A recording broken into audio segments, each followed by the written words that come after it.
High all friends, কেমন আছো তোমরা সবাই? আশা করি তোমরা সবাই ভালো আছো, আর আমিও খুব খুব ভালো আছি। তো আজকে আমার দাদার বিয়ে, ডেটটা ছিল 25 তারিখ। তো ভিডিওটার সাথে না লেট হয়ে গেল। তো আজ ছিল আমার দাদার বৃদ্ধি। তো তোমরা দেখতেই পেলে বাবা বাবা প্রথমে বৃদ্ধিটা করলো, তারপর দাদা বসে গেল কী রিচুয়াল ছিল সেগুলো মানতে। তারপর ওদিকে গাড়ি চলে এসেছিলো, বলছিলাম তাই। আর ক্যামেরাম্যান দাদাও চলে এসেছিলো। তারপর ওখানে ওই বউর বাড়ি সে তত্ত্ব পাঠাতে হয় না, মাছ টাছ সব, তো সেগুলো বলছিল যে ব্যাগের মধ্যে হবে কি না এরকম বলছিল। সবাই আলোচনা করছিল যে হ্যাঁ হয়ে যাবে। ওইদিকে দেখে তো পারছো গাড়িটা চলে এসেছিলো, এখন সবাই গাড়িতে করে যাবে।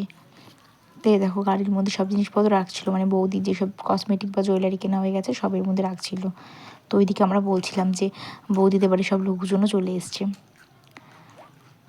তো সবাইকে বলছিলাম তোমরা একটু দাঁড়াও, মানে ক্যামেরাম্যান দাদা বলছিল সবাই একটু দাঁড়াও, একটা ছবি তোলা যাক। তো সবাই এভাবে দাঁড়িয়েছিল, উপরে একটা মিশু দাঁড়িয়েছিল, তাকে বলছিল নিচে আসো। তো তারপর হলদির ভিডিওর নেক্সট পার্টে আসছে।